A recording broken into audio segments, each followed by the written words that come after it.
Morning, Zoomers.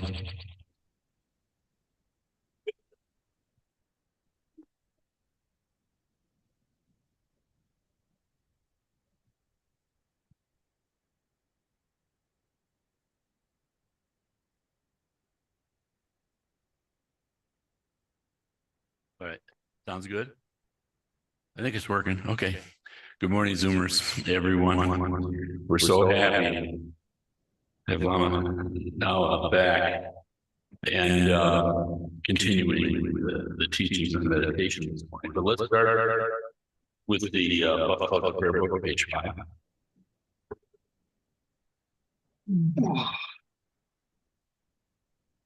Feedback still got feedback there. If it's easier, just kill it for me. With all enemies who hate me, hinders who harm me, and those who obstruct my liberation and omniscience foremost. May all mother sentient beings equal to space have happiness, be free of suffering, and quickly attain precious, unsurpassed, perfect, complete enlightenment.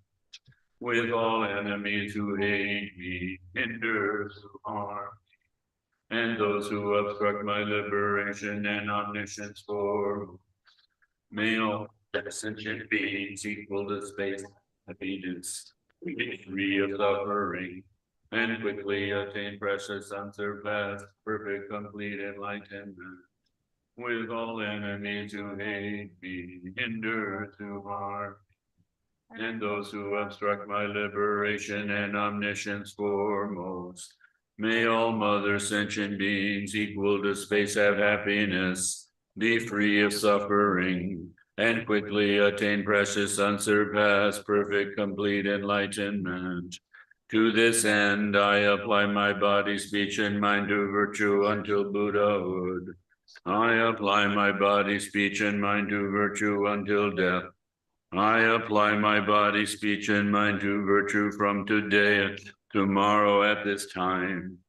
All sentient beings equal to the ends of space take refuge in the nature of all the body, speech, minds, qualities, and activities of those that's gone 10 directions and 3 times.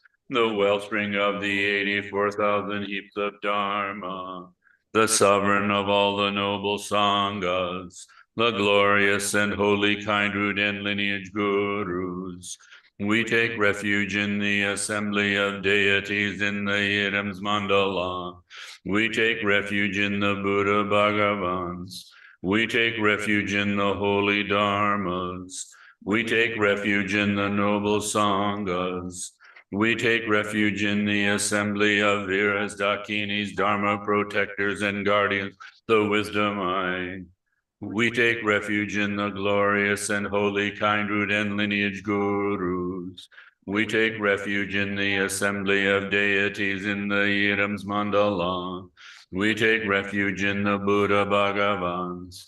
We take refuge in the holy Dharmas. We take refuge in the noble Sanghas. We take refuge in the assembly of Viras, Dakinis, Dharma protectors and guardians, the wisdom eye. We take refuge in the glorious and holy kind root and lineage gurus. We take refuge in the assembly of deities in the Yidam's Mandala.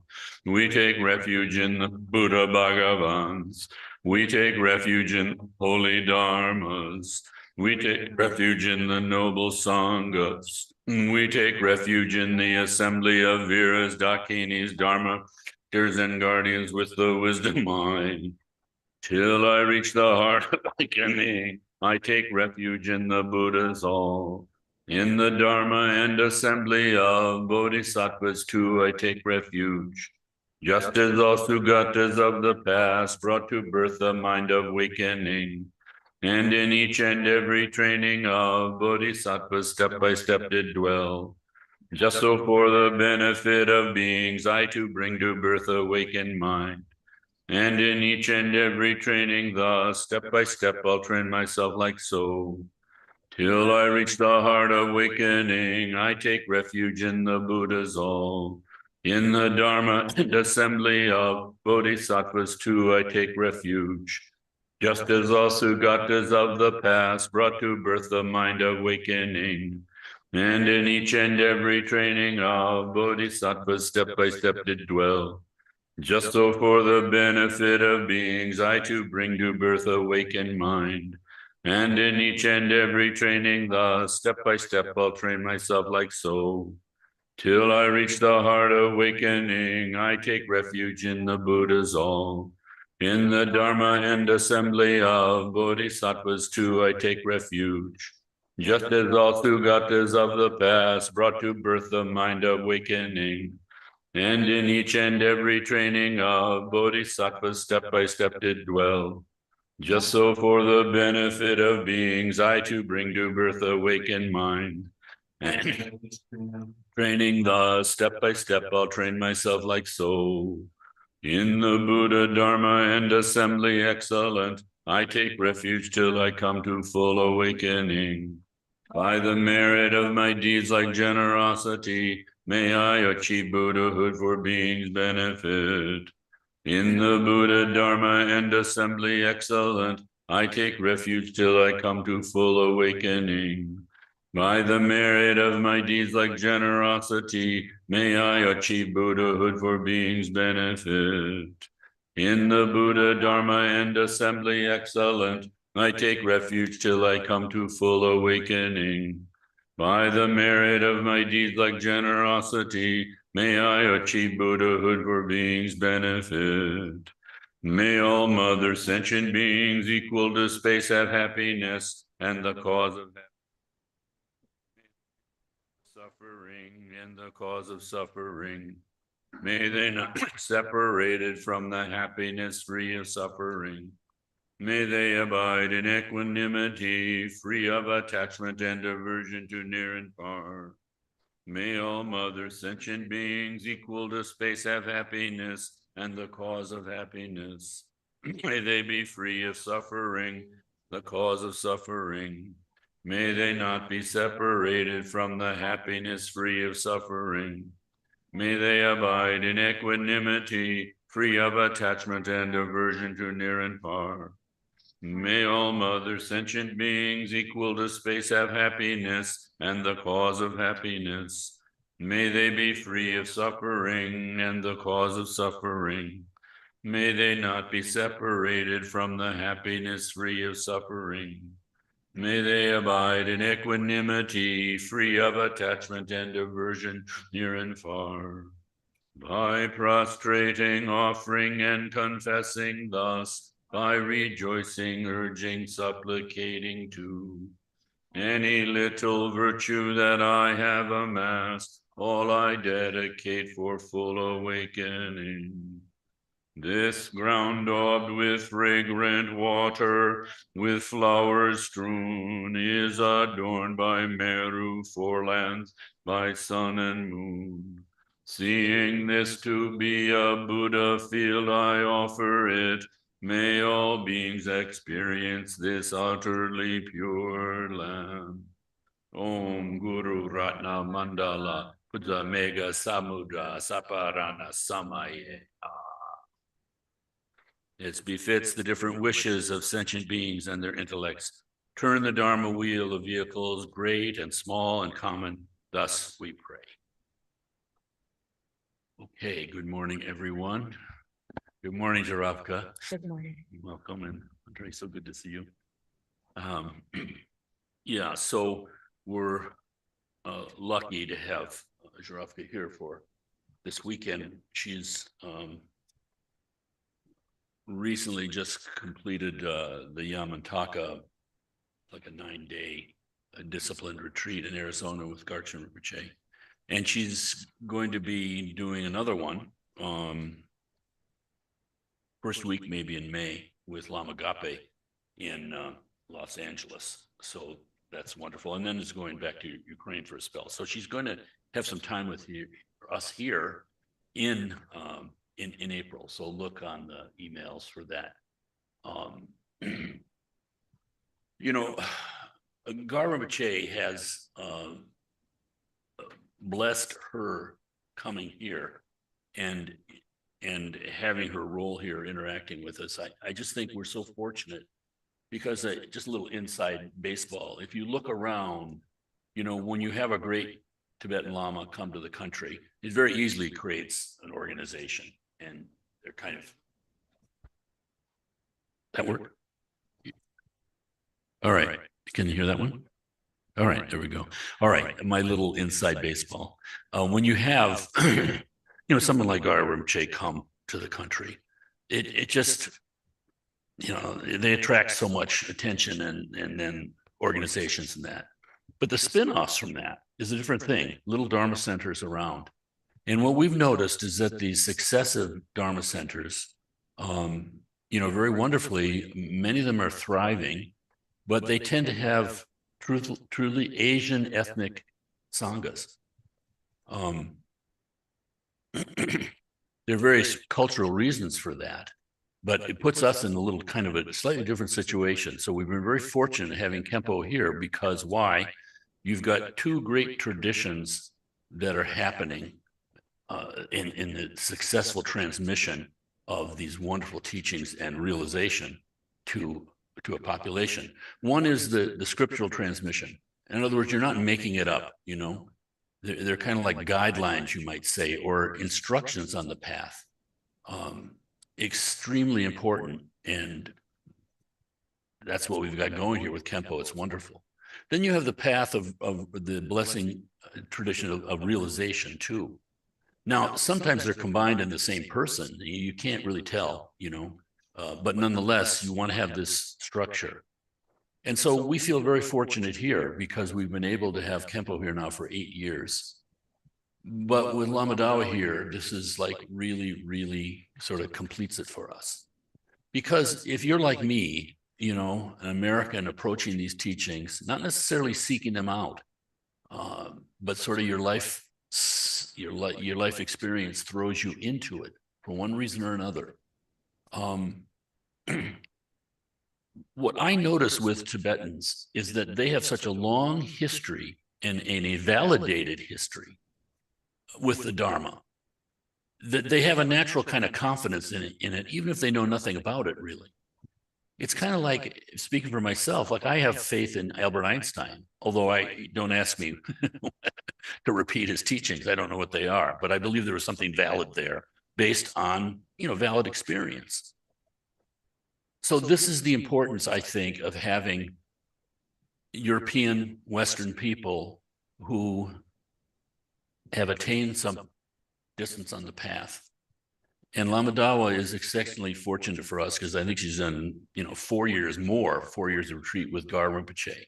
But importantly, I want everyone to know Gar Rinpoche has authorized her to teach. And Gar Rinpoche additionally has said, yes, she should be here at White Lotus. So this is just a tremendous benefit for us because I see a lot of kind of Dharma centers like ours that just kind of fade away because, you know, there isn't the confidence. The new public to it doesn't necessarily have the confidence, don't even know, whatever. It's understandable. But Gar Rinpoche has also said that if you have 10 people in a non-Buddhist culture doing mantra together, that this has the power of 100 people doing it together in a Buddhist culture. Because it's, in a sense, we have not really more obstacles. All human beings are the same with their obstacles and that. But nonetheless, you know, the questions that we get here are different than you see from, you know, a Tibetan audience or even a Chinese or Vietnamese audience, Taiwanese audience asking a question of a Lama. So we're just very happy that you're all here. And Jarovka, we're especially happy that you're here. Thank you. Thank you, Frank. Good morning, friends. I'm so happy to see you again. Those who are whom I know for many years and those who are new. So yeah, we have things that we have common with all sentient beings and with Buddhas, the essence of our mind. Doesn't matter to what culture we belong, from what country we're coming, from what sphere where we are born, you know, and so we all have the same essence. So, and the Buddha teachings are actually giving us methods to get to that essence and to realize that. So at that point, it doesn't matter where you're coming from, what kind of life experience you had, what kind of karma you have. And like what kind of perception of the world you have. And the most important thing is that if we can get to the essence, then we can share it with everyone, because this essence belongs, I mean, it doesn't belong to certain culture, yeah? So, and actually it's not so difficult, it's not impossible to get to this essence. And then once you know how your mind is working, once you know the path to this essence, then you can share it in your daily life with anyone. It doesn't matter what your status is, whether you are you have a title or you don't have a title. I mean, you share this. Once you connected to this blessing, you share it. So, and what is very precious about uh, our lineage, it's that we're just not just trying to create something. We connected to this very precious lineage, unbroken lineage of realized masters, yeah, which come from India, and then it was transferred to Tibet, and now it's brought to the West. And so once we connected to this lineage, the past becomes very the movement and the path becomes very fast. So we can have experience of the lineage. We have that's the masters that realized the nature of their mind that belong to this lineage. It's actually the teachings are manifested in such a way that they actually can share this blessing. So we can experience the nature of mind very fast. We don't have to spend hundreds of years doing these practices in order to get to this essence. And that's why it's precious to hold on this lineage. That's why this Dharma Center is so precious, and because we have a place where we actually can practice, we can share teachings, and we can talk, and we can share our experience and help clarify questions. So, and I'm not profound like Garchen Rinpoche. I don't have so much experience, but I do have some little experience. And because of that, I know that this blessing lineage it's really working. And it's really working. And many of you probably who met Garchen Rinpoche and who had some experience know it is working. So I'm so happy that you're coming here and that you have wish to practice and to meditate, to look in your mind. And as we speak, that real practice is starting when we start to turn our attention into our own mind, because spiritual path always lies within our mind, no matter what kind of religion you practice. So the real spiritual practice is looking in your mind, learning about your habits, your way of reactions, and about your karma, your personal karma, your personal habitual tendencies, and working with them. That's what the real path is, real spiritual path, because it's not only in rituals, it's not only in learning and reading and memorizing. It's actually all those methods are created or manifested in order to help us to turn our attention to turn and look inside of our own mind. And all those teachings, as we spoke yesterday, it's not just like sect, that try to convince you to do certain things. It's just a place where these methods which are working, it's proved that it's working by all those realized masters. They are shared with you, so you can look in your mind and you can understand how your mind is working. Once you understand how your mind is working, then you can understand how to liberate yourself from the suffering, that you can understand the cause of suffering is in your mind. And so you can apply those methods in order to get rid of the cause of suffering. So at the beginning, so now we will practice Vajra recitation for 15 minutes. It's really helpful to clear mind, to calm mind, to get to this clarity. So then it's easy to practice all those next exercises. Those of you, all of you are familiar with this exercise? No, okay. So practice of Vajra recitation is very easy. And it's recitation of 3 syllables Om Ahung, and it's connected to our breathing exercises. So basically, when we breathe in, we mentally recite Om. Then we can visualize, actually, when we're breathing in, we can visualize these 2 side channels. Usually we have 3 main channels. Central channel that lies in the center of our body. It starts from the top of our head and ends below navel. The diameter is approximately 4th finger or middle finger, and it's very straight and luminous and clear. And then just parallel to central channel, there are 2 side channels. So they start where from your nostrils, and they go like this, like around your head. And then they go like just parallel to central channel, and at the level below the navel, those side channels are entering a central channel. And in central channel, just below your navel, there is a small ball of light. It's red in color. If it's difficult for you to visualize 3 channels, just visualize this ball of light below your navel place. It is size of lentil, very, very small. It's bright red in color.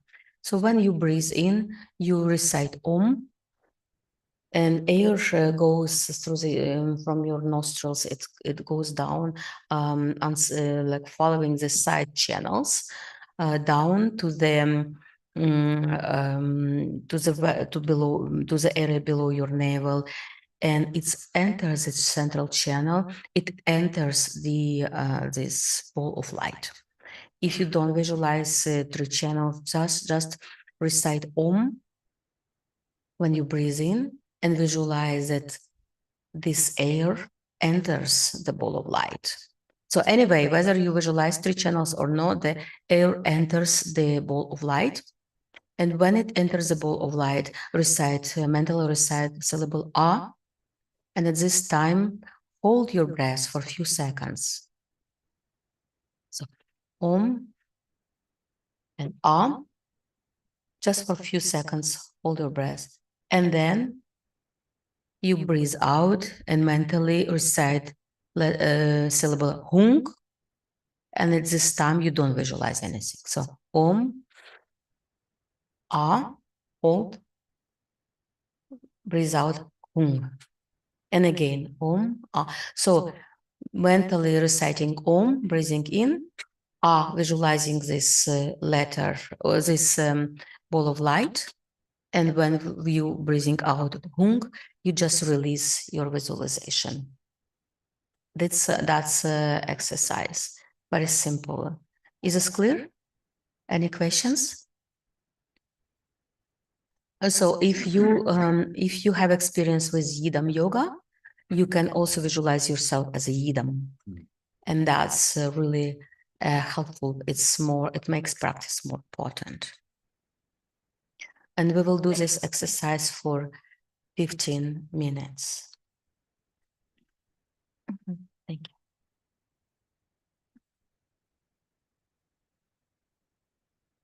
So, and this is just to try to relax. Don't force any breathing. Breathing is natural. It's just like when you hold breath for a few seconds, don't force it. Don't try to do anything with it. Sometimes when you hold this breath, you can visualize that this ball of light becomes very bright. Okay, and then you just release it.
Okay, quick recap of what we were doing yesterday for those who were not present. So we spoke about 4 clashes, which are basis for samsara manifestation, and that is like innate ignorance when there is no recognition of the natural state of mind, or whatever is appearing in mind, it's inseparable from that nature. So then there is no recognition of that. There is kind of, as described in Kuntuzanpo's prayer, is kind of fainting or like confusion. And in that confusion, there is it's based for duality, where ego appears, and this ego is looking for some basis for like something that that would be present to hold on. And so ego is holding on this notion of separation, and so wanting to sustain itself. And so that's duality, and that ego is the second clashes. And then on basis of ego, negative emotions are arising, because when there is duality, and when there is notion of subject and object, the subject wants to sustain itself, and subject is ego. So in duality, the only way to sustain itself is taking something for itself. And so ego is nurtured by these negative emotions, by attachment, aversion, and so forth. So, and stronger negative emotions are, the more it's more nurturing for ego. And then, because there are negative emotions, karma is created, because every emotion has its result, its outcome. And so, and we have karma and different thoughts and situations and different experience, which is karma based on negative emotions. And then when there is karma, so the situations and experience that we have, when we do not recognize it as actually based in our mind, then we have tendency to have new emotions.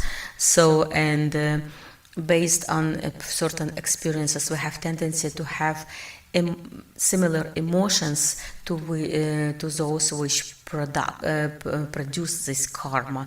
So, which is like habitual tendencies, karmic habitual tendencies. So basically, when we have negative emotions or reactions to anything we perceive without mindfulness, we create karma.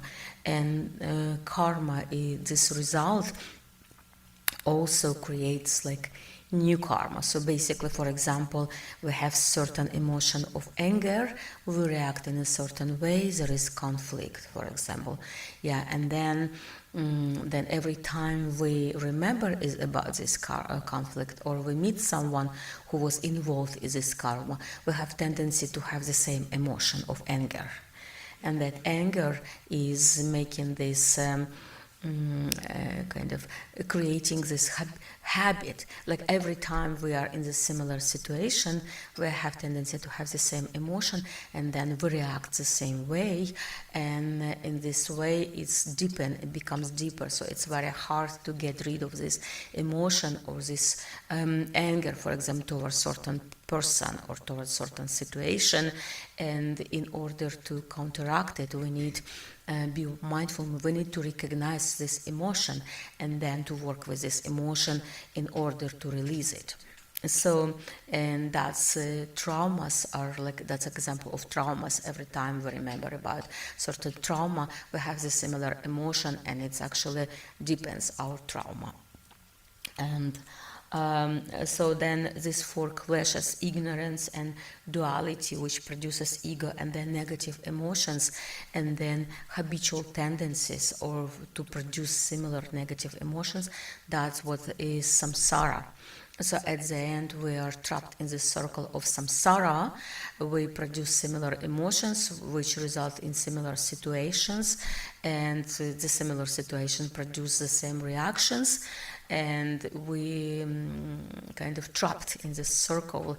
And so problem is that when beings don't understand that in order to kind of break this circle, we need to cultivate mindfulness, and mindfulness which recognizing what is going on in our mind, and first mindfulness to recognize emotions that arise in our mind, and then to apply methods which help us to transform those emotions. And there are different methods. There are methods of kind of not paying attention to those emotions, like to concentrate on chosen object, and when we keep our attentions with chosen objects, like in practice of shamatha, then those emotions, we do not provide kind of feeding for these emotions, so they fade away, because nothing is permanent. Everything is impermanent. Emotions are impermanent. And if we stop feeding these emotions with similar reactions, and sooner or later mind calms down, and we kind of free from these habits. Another way is consciously to recognize this emotion and apply antidotes, so to kind of to transform these negative emotions into positive emotions, negative karmic tendencies into the positive karmic tendencies. For example, even in daily life, when we try to change our behavior, so in the morning, instead of grasping for the phone right away and looking at the news, we sit down and spend 15 minutes watching our breath. That's we're replacing our negative habits. So because when we, like, for example, when we look at the news without being mindful, so we have reactions. For example, we wake up, we look at the news, there's some negative news, and we have negative emotion right away, and that negative emotion will affect our daily activity, will affect our mood during the day, or will affect our way we react to whatever happens in our daily life. So it creates this kind of, it's like we're wearing glasses, you know, with which are certain color, you know, dark color, and through this dark color we perceive everything around. So exchanging this, transforming the habit, mindless habit of doing something from the very beginning of our day, we consciously involved into the habit of in creating habit of meditation. And also it might seems like nothing, okay, instead of looking at the phone, I'm looking at my mind. Then with time we start to notice how this 15 minutes in the morning actually affect our day. And it's recommended to meditate as soon as we wake up, while our mind is clear. So we kind of activating this program of clear mind, of being mindful. And so this is just example, you know, like how to counteract habit of being without being unmindful, like with mindfulness. The same way, when we learn how to notice our negative emotions, and then we apply methods to transform negative emotion into positive emotion, so we are transforming our negative karma into the positive karma. So that's what we're talking about yesterday. And we spoke also a little bit about ego, that ego is not necessarily getting rid of ego is not getting rid of our personality. It's actually getting rid of ego brings the best qualities into our personality, and our vision, usually when we have strong ego, our vision is very narrow, and we're not open to new ideas because there is fear of new ideas, there is resistance. And basically ego is not our natural quality. It is entity which appears when there is no recognition, whereas duality appears, and this entity is like a parasite which takes over our good intentions. And it's very important to understand, that's why I repeated that any pure ideas that we have, if we don't have, if we are not mindful, if we are grasping for reactions, so those pure ideas can be corrupted, you know. And yesterday I was given an example as, for example, if we have the pure idea to create children camp, or like to create some projects that would be helpful to others, and then for example somebody is praising to us, and if we are not mindful at this time, and we get attached to pride, we start to think like, I'm so good, I created this idea. But that's where poisoning starts, and that's when ego starts take over of your pure intention. And then once you have one negative emotion, and then somebody is criticizing us, we start having negative emotion towards that person. So then finally that pure idea get corrupted, and very often it's actually, instead of what's starting pure, ended up with fighting. It just because we have this grasping, we kind of are not mindful of that moment when ego takes over. Also, it was pure altruistic intention. Ego starts to think, this is my idea. This is my idea, and ego starts to react negatively to any critics or any. So it's like very important to understand how pure ideas, altruistic ideas, can get corrupted by ego, and not to let these egoistic negative emotions to take over. And spiritual path is actually sacrificing our ego. And we start to sacrifice our ego when we start to transform our negative emotion. In courage is in turning our intention and looking our negative emotions, not judging ourselves. I'm such a bad person. We are victims of ignorance. And the path of spiritual path is not about criticizing ourselves. It's about finding where problem is, and getting rid of this problem. So it's like science. It's very important to not to be attached to, not to create negative emotions about ourselves. And yesterday I also gave example, and when we, for example, if we realize that we have strong ego, and we cultivate anger toward our own ego, that anger is not counteracts ego, it's actually feeding ego, because anger belongs to this dualistic view, and stronger anger is, stronger ego is. And that's why sometimes we might notice that stronger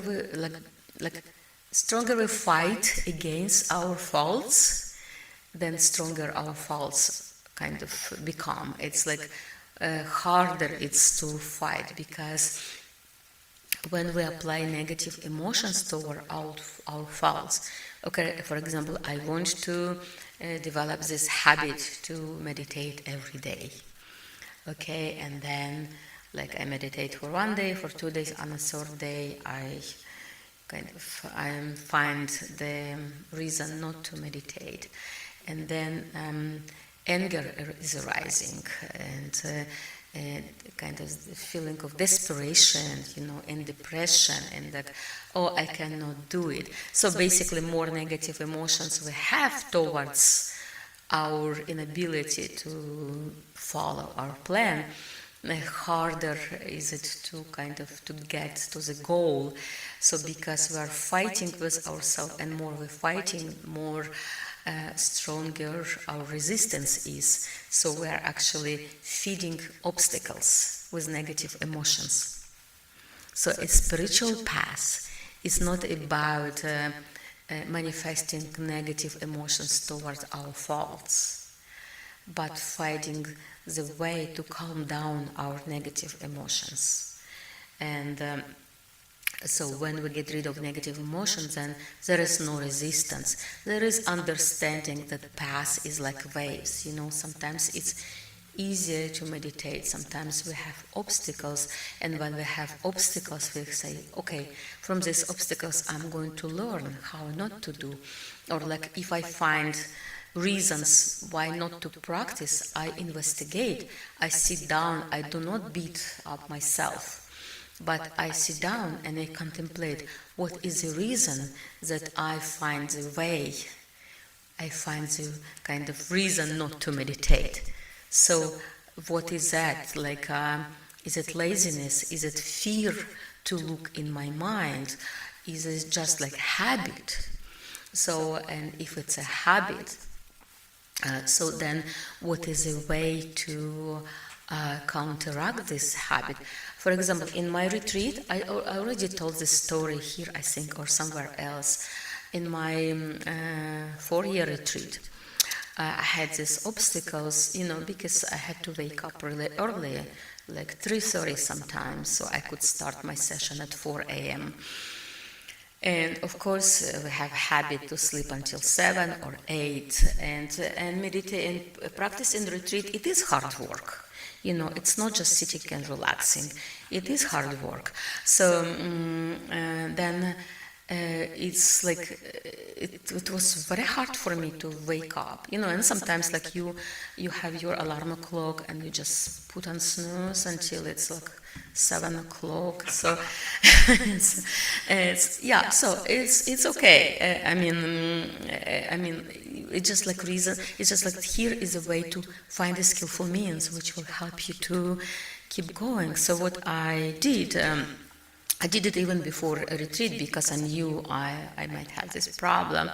And so some of you might know the story. So I kind of built a box which I attached to the outside of my heart, and I put my alarm clock inside of that box and I locked it.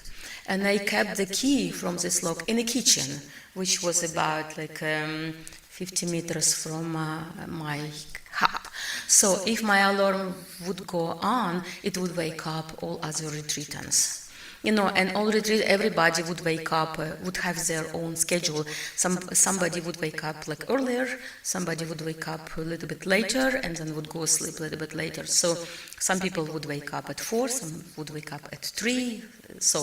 And then I knew that it would make my friends very mad,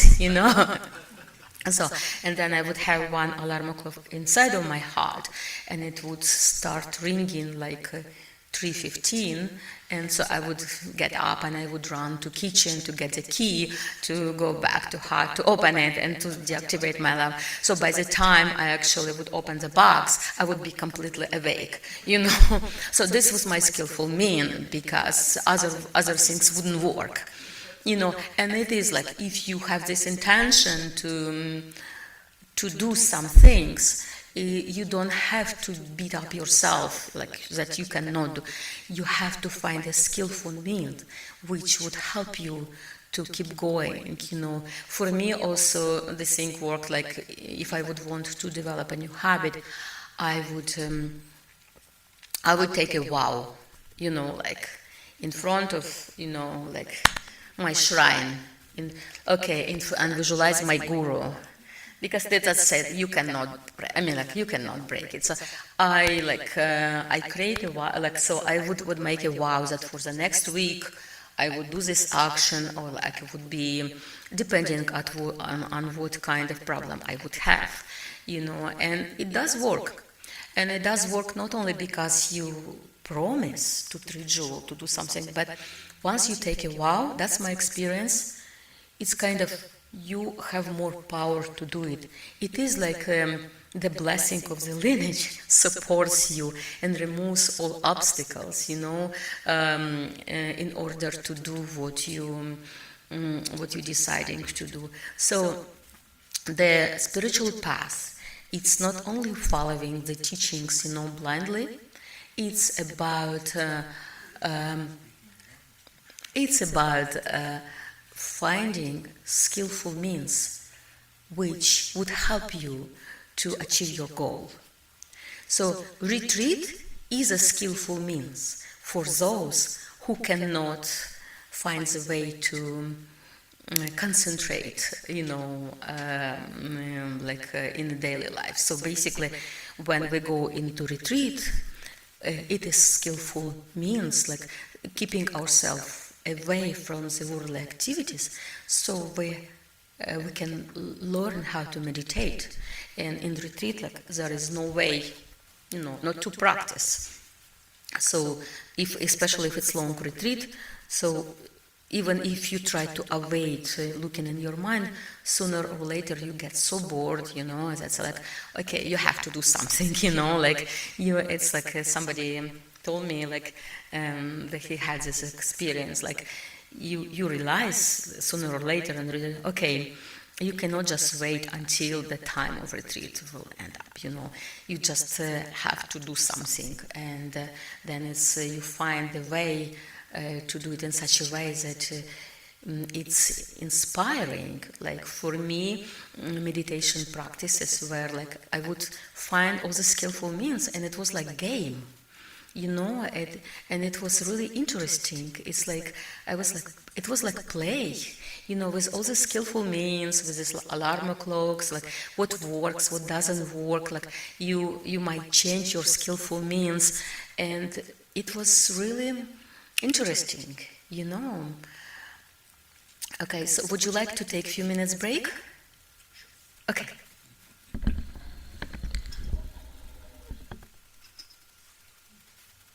Please don't wait for me to get up or to leave room.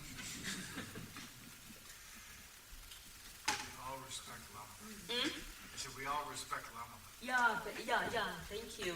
It's just, then Lama is kind of forced to leave room or, to get up. Or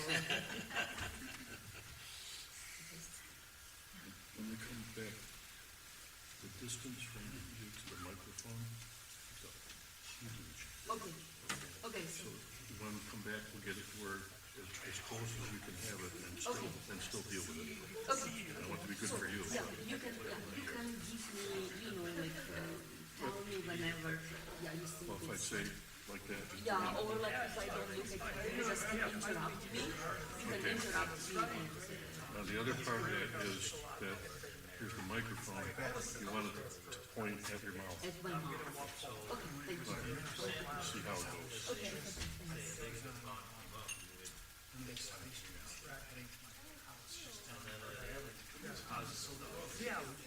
Is it okay?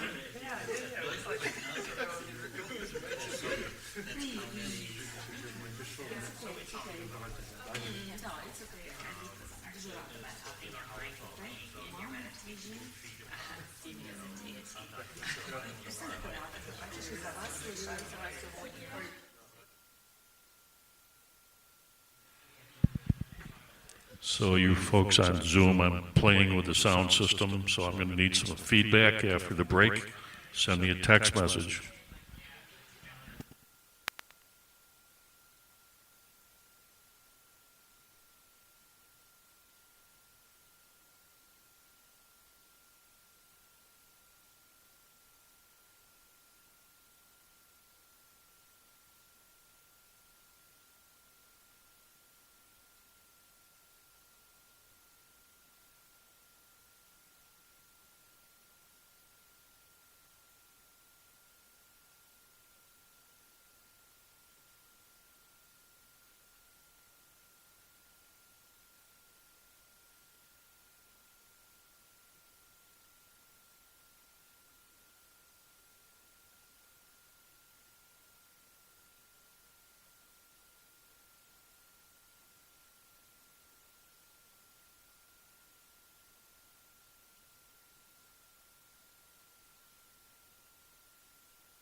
yesterday we also spoke about two types of bodhicitta of aspiration and bodhicitta of application. So, and bodhicitta of aspiration is when we cultivate four immeasurables. Do you remember that prayer on page 11? Short mindset prayer. May all mother sentient beings have happiness and the cause of happiness. So we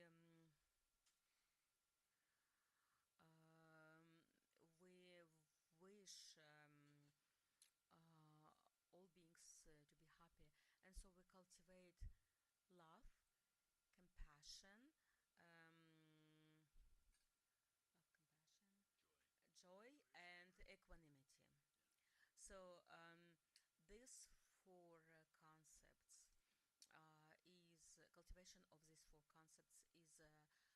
So these four concepts is cultivation of these four concepts is cultivation of bodhicitta of aspiration.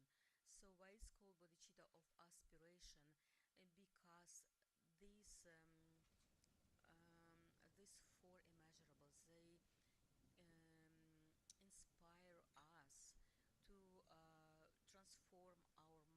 the sake of all beings.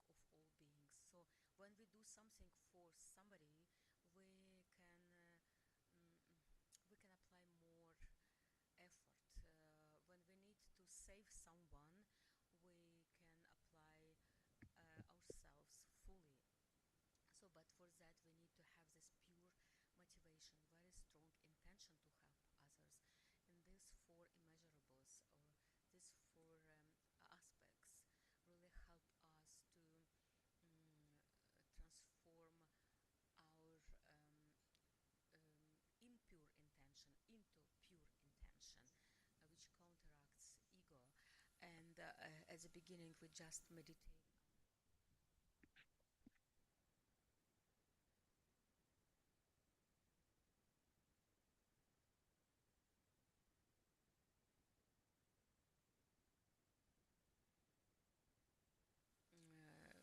Visualize somebody whom we really love, like purely. It can be our spouse or our parents, our kids, or our pets, our guru, anyone you really feel like genuine love towards. And so visualize this person, this being, and feel this love. So, and then when you really have this feeling, remove this visualization and try to meditate on this feeling of love without object.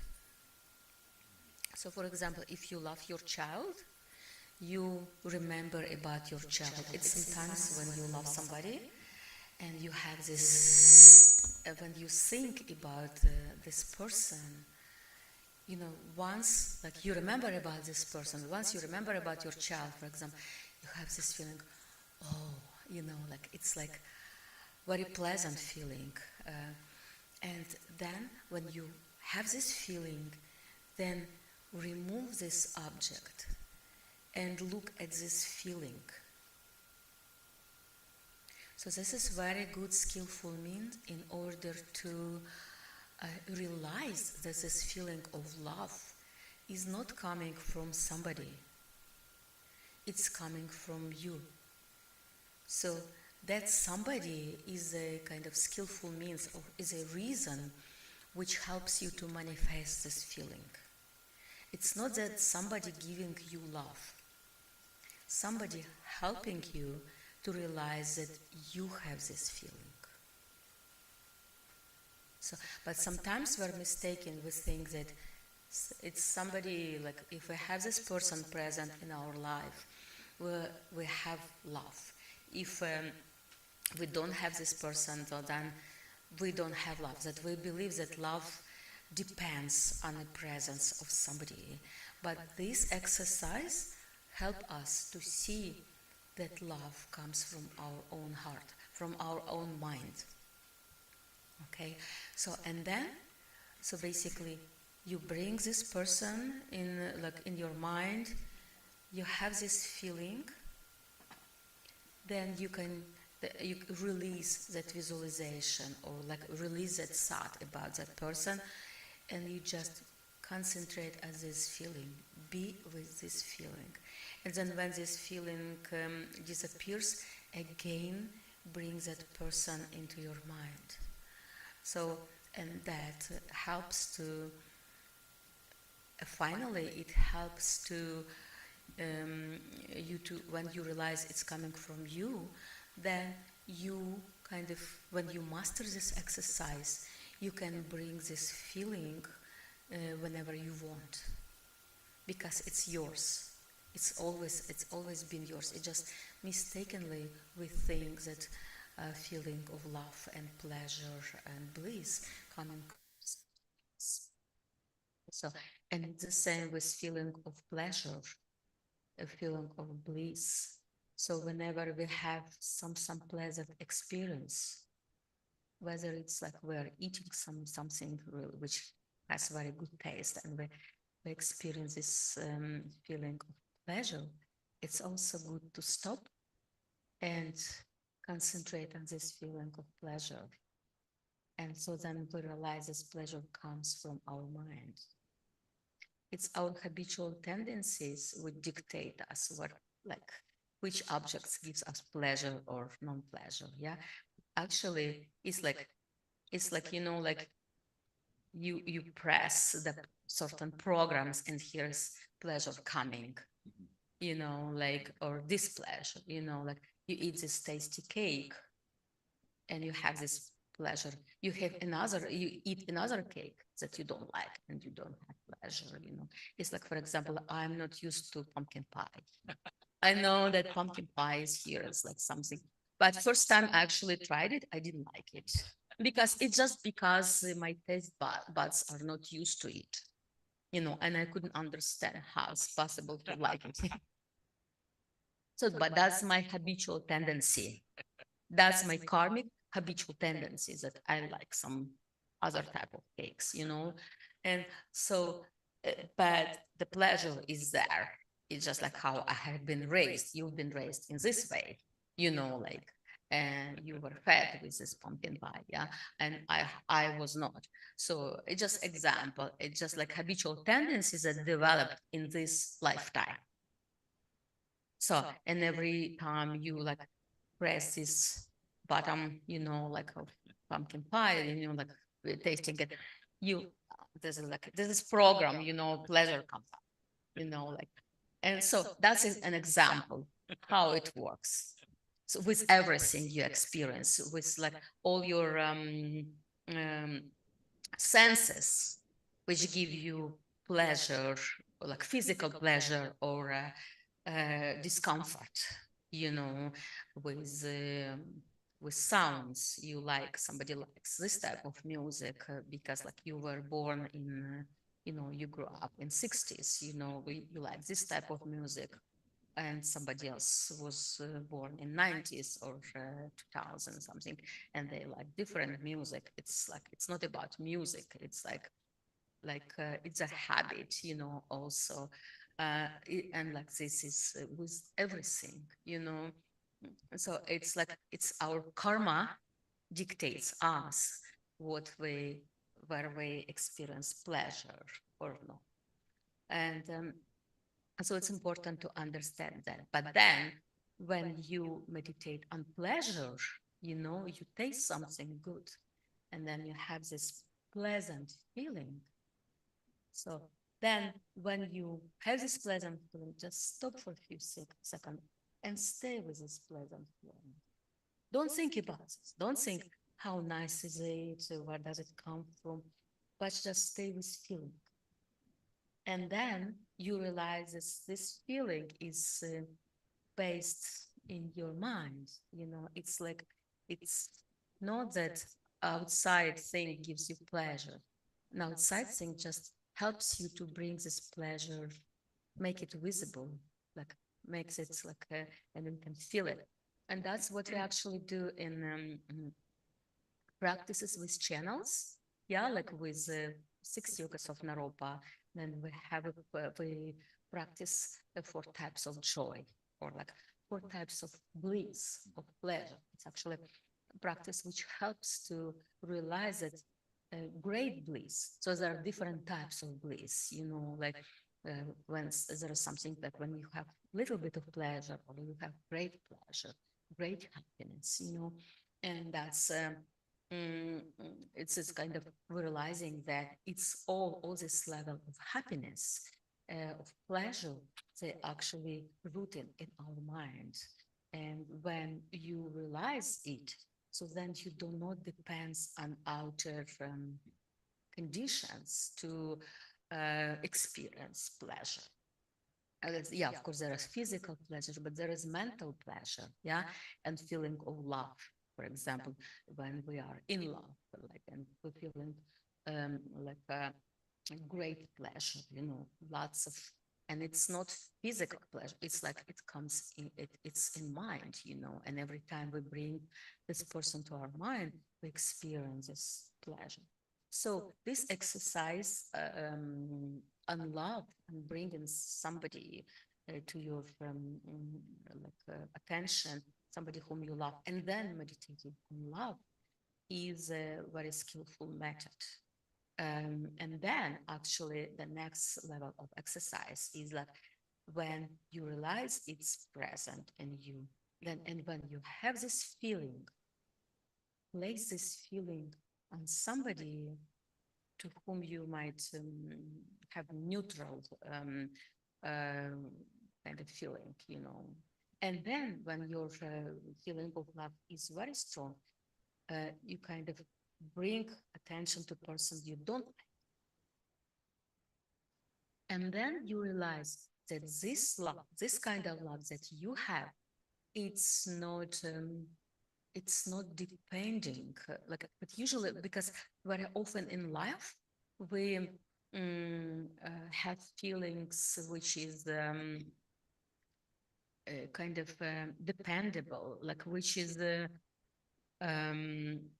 like if we feel a love, we think that we love this person because of the qualities or so it's kind of, it has kind of abstraction, but then when we realize the feeling of love comes from our mind, and it's always there in our mind, in our heart, so then it becomes unobscured. Then it becomes like a sun. I gave example yesterday that when sun is shining, so whatever part of planet turned towards sun gets benefit from sun. So sun does not think I will shine on that flower and I will not shine on that other flower. Sun is just because it's quality of the sun to be warm and to produce light, and then whatever or whoever comes under the rays of sun receives the benefit. That's how our great masters who realizes unobstructed love, this absolute love. So like Gorchen Rinpoche or like Dalai Lama or other great masters, Buddhas, when you come to their presence, you feel that love. There are like 1,000 people in a hall, and everybody feels that as if Buddha is looking on you, like you receive like his attention. If you are in presence of God Rinpoche, Virtue Rinpoche, and like everybody who's there feels this love. It's not because like Rinpoche is like, I love you, I love you, I love you. It's just because it's love, it's his quality. And whoever is present just feels it, individually. And that's how you can also train using this exercise. First, like visualizing somebody who you love, and then turning inside and looking at this, like being with this feeling. And then when it's strong, then you kind of change like slides, like you change beings, like you can put some animal here or some person, like you see somebody on TV screen and you visualize you put your feeling of love there, and you start feeling, okay, I do love this person, but it's not like I love, it's not conditioned. You know, it's not, this love is not produced by conditions, by the quality of the person. This love is just innate quality of my mind, and everybody who comes to my attention kind of experiences has. So it is so this is about cultivating cultivating the bodhicitta of aspiration, and the same with compassion. When we think about it, somebody who is dear to us, who's suffering, we feel this strong compassion. So then we remove that person and we understand that this compassion, great compassion comes, this is quality of our mind. And then we can like turn this compassion toward any being, you know, and we understand that any kind of being is suffering from their own ignorance. And this cycle, like this four clashes, which produce a cycle of samsara, is kind of, that's why this being appearing like negative being, you know, evil being. So if we look from, it's not that we are forcing ourselves to understand that being. This great compassion, unobstructed compassion, comes from our mind to everyone who is wrapped in this net of samsara. Everybody wants to be happy. Everybody, every evil person is doing evil things because they want to be happy. The problem is because of their karmic tendencies, they don't see the way out of the suffering. And people who are evil, they try to be happy by creating great suffering to others. But that thing, in order actually to cultivate compassion to those beings, we do not try to convince ourselves this is wrong. Yeah, because this is evil and it creates suffering for many beings. But I'm talking about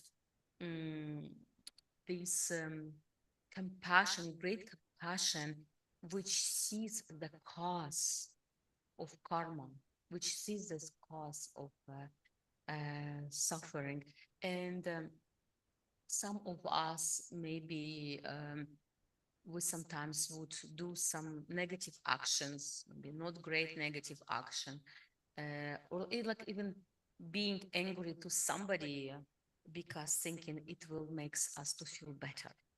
You know, that's a justified anger.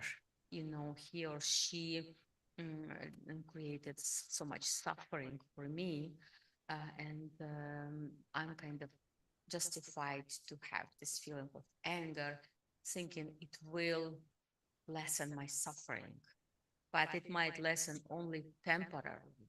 But then it's a kind of their suffering does not diminish, you know, like it's like then you look for new excuses to be more angry. And so create like you might do something, you know, like based on that anger, thinking it will resolve your suffering.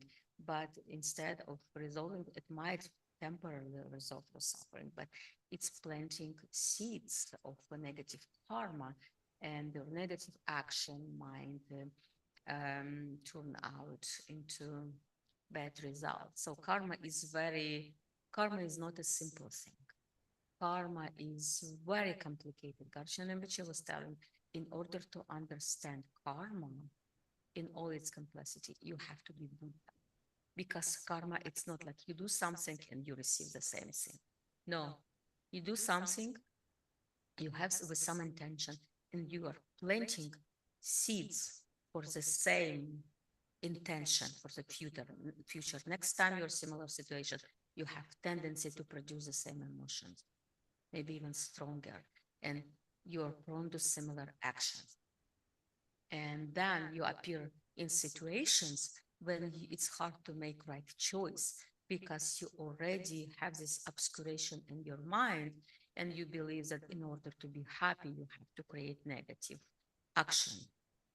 And the more like you're doing that, it's harder kind of to get out of this cycle of negative reactions. And then we have these wrong views when we don't even believe in altruistic motivation, when we believe that happiness only comes from suffering of others. Satisfaction comes from suffering of others. Like they're like spirits, which feed on our emotions, and they get satisfaction from suffering, like from disturbed mind of others.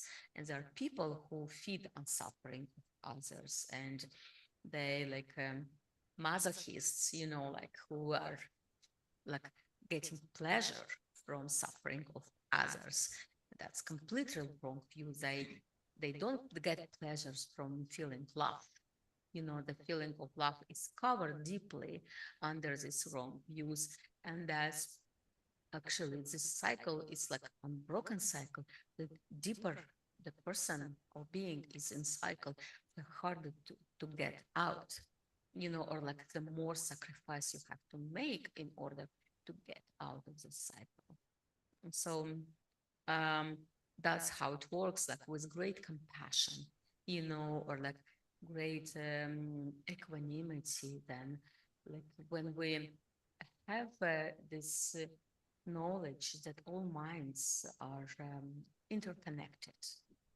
So then when you rejoice in happiness of others, it's also connected to love, like basically when you have love, when you like do this exercise and you have, maybe you do have already, so, so then it's easier to practice others, great compassion and equanimity and so forth. So and rejoice into happiness of others. And that's a bodhicitta of aspiration. When we have strong bodhicitta of aspiration, it is much easier to transform our negative karma in our negative tendencies, because if you love somebody and if you have understanding that your proper behavior, your ethical behavior will support others, or like when you tame your own mind and you understand that your tamed mind, your right view will help others. So that then you want to work on yourself. Then you want to look at your negative emotions, at your habits. So in the path will be much easier. That's why we speak about cultivating open minds, minds that open to others. Cultivating love is very crucial, path, and it's actually path of bodhisattva way. Why is bodhisattva way of path? It's very fast, because that love which pushes you, that love that does not allow you to kind of dive into pit of laziness. When is somebody who is dear to you is very sick, you are not taking break. It's really crucial. Person is alive or dies. You make effort to help that person, to save that person, and because of your love and because of your attitude, like you put maximum effort to save that person. That's what's happening on bodhisattva way. Like when you have strong love, you don't stop until you have this power to help others. So, and then, so basically, when you have this love, you want to sit down and meditate, because you understand it helps you to transform your mind. It helps you to become real warrior. You do different exercises. You look in your mind. You have this courage to look in your mind, and you don't think I'm a bad person. So then, because thinking I'm a bad person is like ego, you're turning attention to yourself. You think I'm getting rid of all this fault. I'm becoming better person. So to help others, you don't beat up, yourself about whatever you did in the past. like whatever, how much time you wasted, how much laziness you justified, or like how many negative emotions you had, how many wrong actions you did. That's it. You done it, you move forward. You don't sit and cry. I'm such a bad person. I did this and this and this and this, and I reacted that and that way. Okay, yeah, I did this. I have these faults. What can I do in order to transform them into qualities? Because right now I'm not thinking about myself. I'm thinking about others. How, like, even how can I support my community? Like um, once Christian Rebbe was talking to me, and he realized, like, it's like you have responsibility to be a better person, not about yourself, but because when you're teaching about things, you need to, like, you cannot just teach about something you don't have experience with, and like you have to strive to be better person. And I'm aware I have faults, and I'm aware I'm not perfect, and I know where I'm not good, like where my emotions, like when I need to work on my emotions, on my activity or whatever. And so, but then, like, if I sit down and cry, tell others I'm such a poor, person, I have so many faults. It's like my ego crying and asking for attention and asking for, like to say, like, I'm such a good person. And then somebody, no, it's okay. You're good. That's your ego, feeding on, creating this negative emotions and getting attention and all of this. Yeah, sometimes it's good to cry, but then, like, you look in your mind, okay, that's it. It's like, I have this thing. What can I do in order to transform it into quality? Because every negative emotion has other side. It has quality, like I said, like every negative emotion when you transform and becomes a Buddha's quality or Bodhisattva's quality. So 5 poisons are 5 Buddhas in its pure, form. So we do have all. This is just energy. How we use this energy? We can use this energy to feed ego through negative emotions, or we can use this energy to accomplish great things. Okay, so, and first it's about noticing. It's becoming aware what I have that I have to work with. It's not that, like, your master says, you're angry person, you have to do something, and then, like, okay, what do I have to do, like, in order to become better? You have to contemplate, where does your anger takes root? Like, you have to take situations, okay, or some situations that trigger your anger. It's not like somebody tells you you're an angry person, you have to change. You have no clue how to change.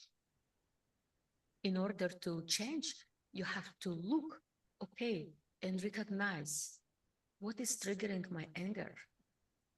What situations, like my anger is very strong, or sometimes my anger is manageable, or like non-manageable. It's also different levels of anger. Sometimes we're so angry we just cannot do anything, So the skillful means would be just like stop talking and go for a walk, or just avoid situation. Like, if I cannot deal with situation, I'm just like not doing anything. I'm just going away. It's also skillful means. But if your anger is manageable, okay, you just think what you can do in the situation. You calm down and you react in different way. And it's the classify, like, how strong your emotion is in different situations. It's only you who can do it. Okay, you have to know your own emotions. It's nobody can change you. Only you can change you. And all these teachings, it just like hints, like where you have to look to. Like the spiritual teachings is like a map which helps you to understand where you have to turn, where you have to look. And the teaching says, first, you have to recognize what's going on in your mind. First, you have to recognize what kind of negative emotions you have and because negative emotions is triggered by situation or some people or whatever, some memories, some traumas. And then you have to have courage and look at your negative emotions, but not to judge yourself by negative emotion, but like, see, okay, this is like science. This situation triggers my anger, or this situation triggers my jealousy. This is like science. So this is like one thing, and this causes this thing because you have habitual tendency to react in this situation is like a button that pushes you, the same as like I've spoke about, like taste, about cakes, and that's emotion surfaces. And it's actually, if you're looking from the point of view of past, you becomes grateful because, okay, this situation helps me to see what I have. Because if nothing happens, you don't even know what kind of karmic tendencies you have. You don't know like what karmic seeds you have. And then you die and you travel through Bordeaux, and all these karmic seeds start to quickly start to produce some results, and you end up like you out of control, but practice help you to recognize what karma you have. And then only when you recognize what is there, you you you can transform it. So basically, Garchen Rinpoche say, sometimes we have to be grateful to those who trigger our negative emotions. And actually, yogins, when they like, like yogin sits in a retreat or in a cave and calms down their minds, transform negative emotions, and then everything is clear, nice, like yogi is happy, is breathed out. And then what yogi is doing? Yogi is going out of retreat and looks what situation triggers negative emotions. Because, okay, when you kind of when you happy in your cave, this is one thing. And at some point you practice and like you feel, okay, I tamed my mind completely, like nothing here triggers me anything. I'm happy. But then you go and you look for situations that might trigger your negative emotions. That's what great yogis sometimes do. And then, okay, that was in retreat. And sometimes we also like doing some retreats on practices and we come out so happy, and we attend teachings, we attend some retreats like Vajrakilaya, like Yamantaka. It's difficult, but then everybody's happy. And it seems that I love everyone, and nothing can kind of trigger my negative emotion. But then you go back home and things happen again. So, and you should be grateful, like, oh, I still have this. I still have this thing. And so this situation of this person just helps me to see that I still have attachment to negative emotion, attachment to my ego.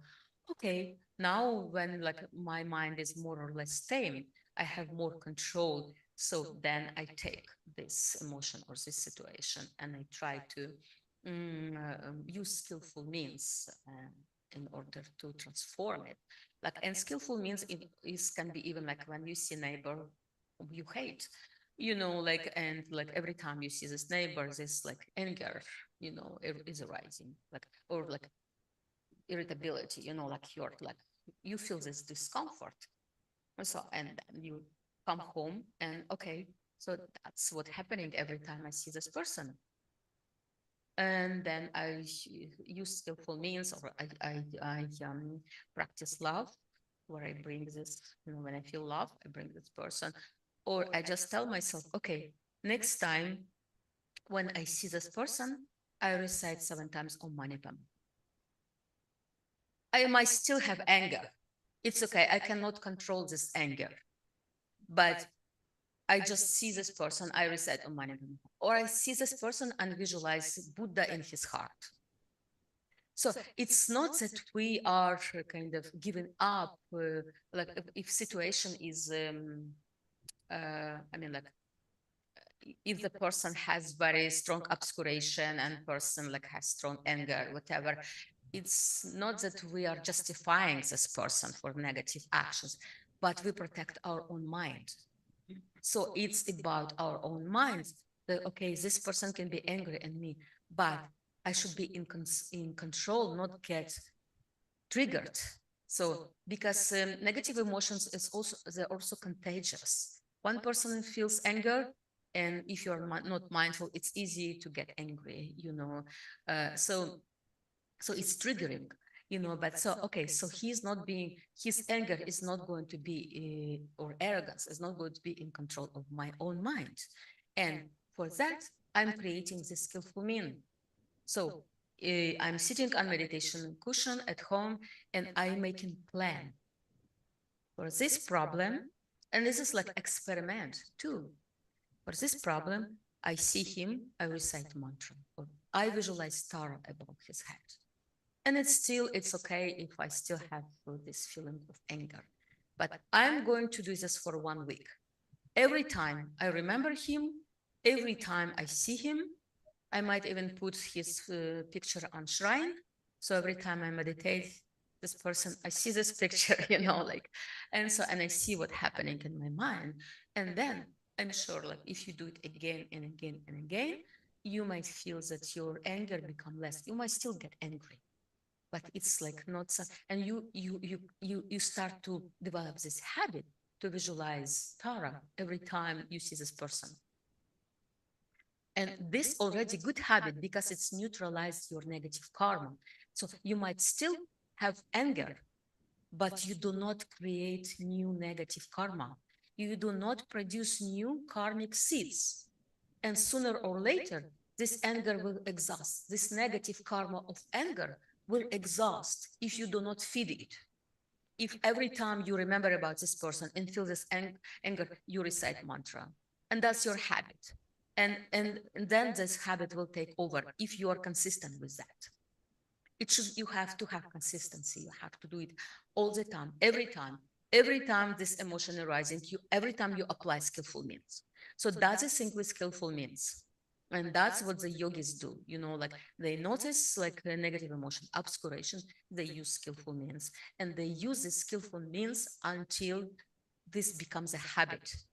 That's you create new habit, and that this new habit replaces old habit. And sometimes, like when you feel this new habit starts to replace the old habit, your anger becomes less and less and less and less. And then one time you see this person and you feel no anger. But you're not done yet. Next time you see this person, you must still feel anger. So it's like, it's still like your karma will, it does not disappear immediately. You should be patient, you know, you should be disciplined in your method, because once you conquer negative emotion, it does not mean it will never appear. It will appear again and again and again because you have these karmic seeds which you planted for such a long time. And so this will be appearing, and but at the beginning it might be very strong, and then it will be less and less and less and less. And that's, I'm talking from my own experience. It does work.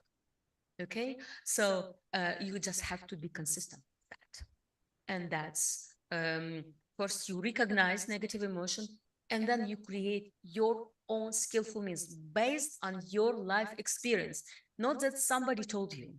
Yeah, teacher might give you hints, like give you examples, and it might work for you as well. But you have to be very intelligent in that. It's like Milarepa said, yogi must be very intelligent. It means yogi does not follow blindly teachings. Yogi creates his or her own ways to conquer negative patterns in his own mind. But of course, it's like not with getting wild with like doing whatever else. But no dharma. We have this dharma path structure, and as long as you understand what is the goal, as long as we understand that the goal is to free ourselves from negative emotion, and this is protecting my own mind, and so like, but protecting our mind, it doesn't mean that sometimes we want to protect ourselves and we generate more anger, like he does not allow me to protect myself, and so, or fear, like I'm going to see this person and like I'm afraid that this like will trigger my negative emotions. So okay, I have this fear, I'm aware of that, but then okay, it's okay. It's okay if I have fear, if I have anger for some times while I'm learning how to tame my mind. We are not becoming masters overnight, but we are like mastering gradually. Okay, so you are mastering your mind on meditation cushion, but you can apply methods in your daily life, which transform your habits, like on a spot in your daily life. Okay. Okay, so I wanted to do exercise. We will do afternoon. And so now we will have a break until 2 o'clock. Also afternoon, if you will have any questions about anything concerning meditation or application of meditation, you can ask afternoon. Okay. So, and for now, we are In the prayer book, dedicating. page 32.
You, and we'll see you at 2 o'clock.